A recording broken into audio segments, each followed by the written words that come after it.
మీరు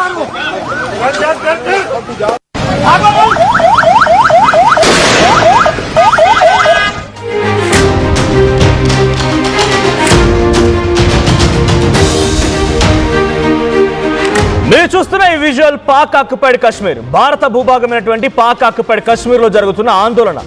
అక్కడి ప్రభుత్వాలకు వ్యతిరేకంగా మొత్తం కాశ్మీర్ అంతా అట్టుడికిపోతోంది. ఇప్పుడు రావల్కోట్ ఏరియాలో తీవ్ర ఉద్రిక్తత నెలకొంది.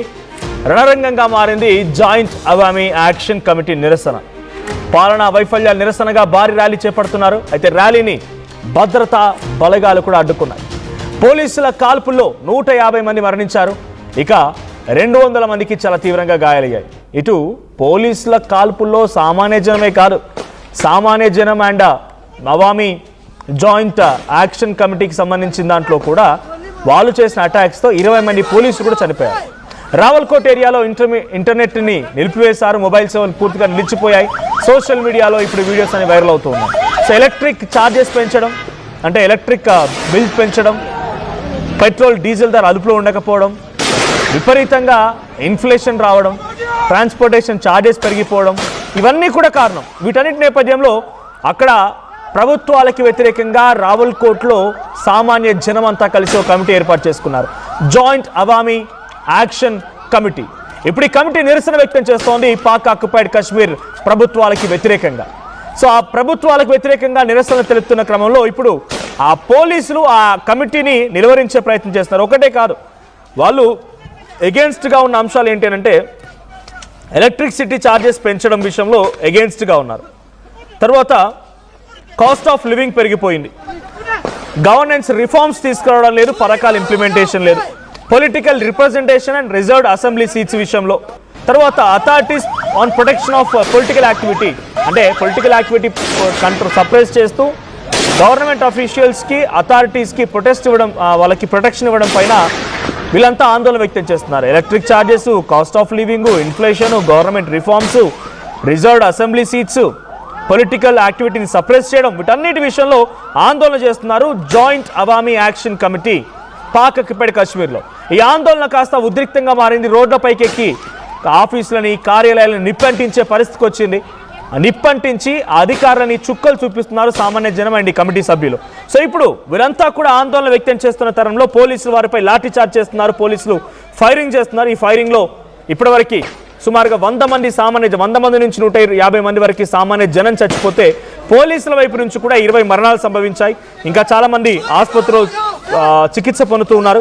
సో ఇప్పుడు ఈ ఉద్రిక్తతల నేపథ్యంలో అక్కడ మొబైల్ సేవలు నిలిపివేశారు, ఇంటర్నెట్ కనెక్షన్స్ లేవు, కమ్యూనికేషన్ డిస్ట్రప్షన్ ఉంది, రెస్ట్రిక్షన్స్ ఉన్నాయి గ్యాదరింగ్స్ పైన. ఆ తర్వాత సెక్యూరిటీ డిప్లాయ్మెంట్ కూడా ఉంది ఆ ప్రాంతం మొత్తం మీద. ఆ ప్రాంతం అంతా మొత్తం సెక్యూరిటీ హై అలర్ట్ కూడా కొనసాగుతోంది. ఇప్పుడు ఈ సిచ్యువేషన్లో ఒక ఉద్రిక్తత పరిస్థితికి సంబంధించిన విజువల్ మనం చూడొచ్చు. భయంకరమైనటువంటి సిచ్యువేషన్ ఉంది, ఫైరింగ్ జరుగుతున్నారని చేసుకునేటువంటి నిరసన వ్యక్తమవుతోంది అక్కడ పబ్లిక్ నుంచి అనేది. సో వాళ్ళంతా ఎప్పటి నుంచో కోరుకుంటున్నారు పాక్ ఆక్యుపైడ్ కాశ్మీర్కి సంబంధించిన జనం, దాంట్లో ఆల్మోస్ట్ ఒక 20 to 30% పబ్లిక్ అంతా కూడా భారత్కి సహకరిస్తాం, భారత్లో మేము ఉండిపోవాలనుకుంటాం అన్న రకంగా ఎప్పటి నుంచో కోరుకుంటూ ఉన్నారు. ఇప్పుడు అక్కడ ప్రభుత్వాలు కూడా అక్కడి ప్రజలకు వ్యతిరేకంగా మారిపోయి లాఠీ చార్జ్ చేయడాలు, తూటాలు దింపడాలు, సప్రెస్ చేసే ప్రయత్నం చేస్తున్నారు. మేబీ ఇది కరెక్ట్ అయిన సమయమేమో, పాక్ ఆక్యుపైడ్ కాశ్మీర్ని తిరిగి భారత్లో విలీనం చేసుకోవడం కోసం ఇది ఒక అనువైనటువంటి సమయమేమో, అటువంటి సంకేతాలు అక్కడ జరుగుతున్నాయేమో. ఏ క్షణమైనా మన భారత ప్రభుత్వం కూడా ఈ సంఘటనల పైన రియాక్ట్ అయ్యే అవకాశం ఉంది. కొన్ని ఏళ్లుగా పూర్తిగా దాని ఏమంటారు అపరిష్కృతంగా ఉన్నటువంటి సమస్య ఇది. ఆ అపరిష్కృతంగా ఉన్నటువంటి సమస్య ఇప్పుడు బహుశా ఈ రూపంలో భారత్కు ఒక అవకాశం దొరికిందేమో. పీఓకేలో ఇన్ఫ్లేషన్ స్టార్ట్ అయింది, పెట్రోల్ ధరలు పెరిగిపోవడం, ఎలక్ట్రిక్ ఛార్జెస్ పెరిగిపోవడం, పొలిటికల్ సపరేషన్ ఉండడం, రిజర్వ్డ్ సీట్స్ లేకపోవడం, ఇన్ఫ్లేషన్, స్టాండర్డ్ ఆఫ్ లివింగ్ పెరిగిపోవడం, ఇవన్నీ కూడా అక్కడ ప్రజల్ని ఆగ్రహానికి గురి చేశాయి. అందుకే జాయింట్ అవామీ యాక్షన్ కమిటీ పేరుతో ఒక కమిటీని ఏర్పాటు చేసుకుని వారంతా రోడ్లెక్కి నిరసన వ్యక్తం చేయడం, ఆందోళన చెప్పడం చేస్తూ ఉన్నారు. సో పీఓకేలో ఉద్రిక్తత పరిస్థితి నెలకొని 150 మంది సామాన్య జనం చనిపోతే 20 మందికి పైగా పోలీసులు చనిపోయారు. ఈ ఉద్రిక్తత పరిస్థితి సుమారుగా 1 రోజులు కొనసాగుతూనే ఉంది. ఇప్పుడు జరిగినటువంటి ఉద్రిక్తత నెక్స్ట్ లెవెల్గా మారే అవకాశం ఉంది. వాళ్ళు ఎప్పటి నుంచో కోరుకుంటున్నట్టుగా భారత్లో కలవాలని చెప్పి 20 నుంచి 30% మంది జనం కోరుకున్నట్టుగా ఇప్పుడు ఈ సందర్భం సమయం కొంత అనువైనదేమో. మన భారత ప్రభుత్వం ఎటువంటి యాక్షన్లోకి దిగుతుందో చూడాలి. మా ప్రతినిధి మధు సిద్ధంగా ఉన్నారు. మధు, రావల్కోట్లో పీఓకే అక్కడి ప్రభుత్వాలకి వ్యతిరేకంగా సామాన్య జనం ఆందోళన వ్యక్తం చేస్తూ ఆందోళన చేపడుతుంది, నిరసన వ్యక్తం చేస్తున్నారు. లాఠీ చార్జ్ జరుగుతోంది, ఫైరింగ్ జరుగుతోంది, సామాన్య జనం చచ్చిపోతున్నారు. ఎలా చూడాలి ఈ సిచ్యువేషన్ని? ఇది ముమ్మాటికి పాకిస్తాన్ ప్రభుత్వాలకు వ్యతిరేకంగా జరుగుతున్న నిరసన చెప్పాలి. సో ఇప్పుడు పీఓకేలో ఇంత ఉద్రిక్తత పరిస్థితుంది కాబట్టి సమయం సందర్భం ఆసన్నమైంది అనుకోవాలా భారత పీఓకేని కైవసం చేసుకోవడం కోసం? ఎగ్జాక్ట్లీ పాకిస్తాన్ అంటేనే మొదటగా గుర్తొచ్చేది ఉగ్రవాదాన్ని ప్రోత్సహిస్తా ఉన్నటువంటి సిచ్యువేషన్. దాని నుంచి పాలనాపరమైనటువంటి వైఫల్యాలతో ప్రజలు ఇక్కట్లు పడుతున్నటువంటి పరిస్థితి. అది ఒక్క పాకిస్తాన్ లోనే కాదు, ప్రస్తుతం పీఓకేలో కూడా అదే సిచ్యువేషన్. పాక్ ఆక్యుపైడ్ కాశ్మీర్ కి సంబంధించిన ప్రాంతంలో అక్కడ చాలా రోజుల్ని అన్రెస్ట్ ఉంది. అక్కడ అనేక సమస్యలు, రోడ్లు లేవు, డ్రైనేజ్ లేదు, మంచినీరు లేదు, విద్యుత్ లేవు, స్కూల్స్ లేవు, కనీసం మౌలిక వసతులు లేనటువంటి సిచ్యువేషన్. అంటే నిర్లక్ష్యం చేస్తా ఉంది. పీఓకేని కేవలం అక్కడ టెర్రరిస్ట్ యాక్టివిటీ చేయడానికో, మైనింగ్ కోసమో, ఇతర దేశాలకు, చైనా ఇంకా ఇట్లా ఇతర దేశాలకు అక్కడ షెల్టర్ ఇవ్వడానికో వాటికి ఉపయోగించుకునే ప్రయత్నం చేసింది. అక్కడ ఉన్న ప్రజలను నిర్లక్ష్యం చేసింది. చాలా రోజుల నుంచి అన్రెస్ట్ ఉంది. పాకిస్తాన్ పైన పోరాటం చేస్తా ఉన్నారు. సపరేట్ గా అక్కడ ఉన్నటువంటి ఒక లిబరల్ గా ఒక టీం ఏర్పడి పాకిస్తాన్ తోనే వాళ్ళు విభేదిస్తా ఉన్నటువంటి పరిస్థితి. పాకిస్తాన్ తో మేము కలిసి ఉంటాం, భారత్ తో కలిసి ఉంటాం అనేటువంటి చాలా నుంచి నడుస్తా ఉంది. పాకిస్తాన్ అంటేనే గుర్తొచ్చేది ఆకలి, తర్వాత అశాంతి, ఇట్లాంటి అరాచకాలు, అణచివేత. ఇప్పుడు మళ్ళీ అట్లాంటి సిచ్యువేషన్ ఎదుర్కొంది అక్కడ రావల్కోట్ సంబంధించినటువంటి ప్రాంతంలో. దాదాపు పోలీసుల కాల్పుల్లో 150 మంది మృతి చెందితే ఎట్లాంటి సిచ్యువేషన్ ఉందో మనం అర్థం చేసుకోవచ్చు. చాలా రోజుల నుంచి దీంట్లో పీఓకే విషయంలో ఇంటర్నేషనల్ గా వేరే దేశాలు కలగజేసుకుంటాయన్న తర్వాత భారత్ చాలా స్పష్టమైనటువంటి ఒక ప్రకటన చేసింది.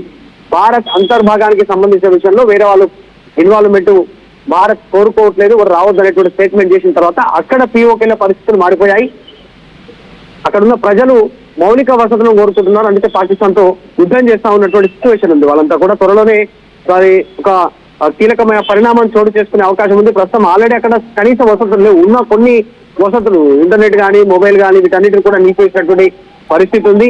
200 మందికి గాయాలైపోయాయి, 4 పోలీసులు మరణించారు. సో ఆ జాయింట్ అవామీ యాక్షన్ కమిటీ నిరసనతో ఉద్రిక్తంగా మారిపోయినటువంటి పరిస్థితి కొనసాగుతుంది. ప్రభుత్వాలకు వ్యతిరేకంగా ప్రజలు నిరాదిస్తున్నారు, ప్రజలు ఆందోళన వ్యక్తం చేస్తున్నారంటే అక్కడ ఆ పాకిస్తాన్ రూల్ నచ్చడం లేదనే కదా, పాకిస్తాన్ కి సంబంధించినటువంటి ఆ సిచ్యువేషన్ తమకు వద్దనే కదా. కనీస విద్యుత్ అవసరాలు లేవు అక్కడ, కనీస మౌలిక వసతులు. ఇందాక ఇప్పుడు రోడ్లు, తర్వాత స్కూల్స్, డ్రైనేజ్, మంచినీళ్లు, ఈ కనీస మౌలిక వసతులు, వైద్యము ఇది అందనటువంటి పరిస్థితి ఉంది పీఓకేలో. దీనికి నిరసన వ్యక్తం చేస్తా ఉన్నారు. వాళ్ళంతా కూడా భారత్ తో మేము కలిసి ఉంటాం అనేటువంటిది ఓపెన్ స్టేట్మెంట్ చేశారు. ఇది అంతర్జాతీయ న్యాయస్థానాల వరకు వెళ్ళింది, అంతర్జాతీయ వేదికల వరకు ఈ ఇన్ఫర్మేషన్ రీచ్ అయింది. వాళ్ళు భారత్ తో కలిసి ఉంటాం అనేటువంటి. ఇది ఇంకా కొన్ని రోజులు నడిస్తే అంతర్గతంగా వాళ్ళంతా కూడా పాకిస్తాన్ తో విభేదించి భారత్ తో కలుస్తామనేటువంటిది ఓపెన్ స్టేజ్. ఇప్పటికే ర్యాలీలు, సమావేశాలు, దీనికి సంబంధించినటువంటి కొన్ని కార్యక్రమాలు చేశారు. త్వరలోనే ఒక బిగ్ డిసిజన్ కూడా ఉండే అవకాశం ఉంది. మోదీ 3.0 మూడోసారి ప్రధానిగా అయిపోయిన తర్వాత ఆయన టర్మ్ కంప్లీట్ అయ్యే లోపల పీఓకే ఏదైతుందో పాక్ ఆక్యుపైడ్ కాశ్మీర్ భారత్ లో అంతర్భాగంగా విలీనమయ్యే అవకాశం ఉంది. మనం గతంలో చూసాం, పార్లమెంట్ సమావేశాల సందర్భంగా హోం మంత్రి అమిత్ షా ఒక స్టేట్మెంట్ చేశారు. ఇప్పటి నుంచి పీఓకే అని ఎప్పుడు మెన్షన్ చేసినా, వ్రాతపూర్వకంగా కానీ ఓరల్ గా కానీ, ప్రభుత్వం కానీ ఇంకెక్కడైనా మెన్షన్ చేస్తే అది భారత్ అంతర్భాగమైనటువంటి భారత్ భూమి, అది భారతదేశానికి సంబంధించిన భూమి అనేటువంటిది కన్సిడర్ చేయాలి అనేటువంటిది ఆయన పార్లమెంట్ లో ఆన్ రికార్డ్ మాట్లాడారు. సో జరుగుతున్న పరిణామాలు కూడా త్వరలో పీఓకే భారత్ లో విలీనమయ్యే సిచ్యువేషన్ కనిపిస్తా ఉంది. అక్కడ ఉన్న ప్రజలు ముఖ్యంగా పాకిస్తాన్ తో కలిసి ఉండడానికి ఇష్టపడట్లేదు. దానికి నిర్లక్ష్యానికి గురైనటువంటి పరిస్థితి. ఇందాక చెప్పినట్టు మౌలిక వసతులు లేకపోవడం, అక్కడ డెవలప్ కావాలన్నా,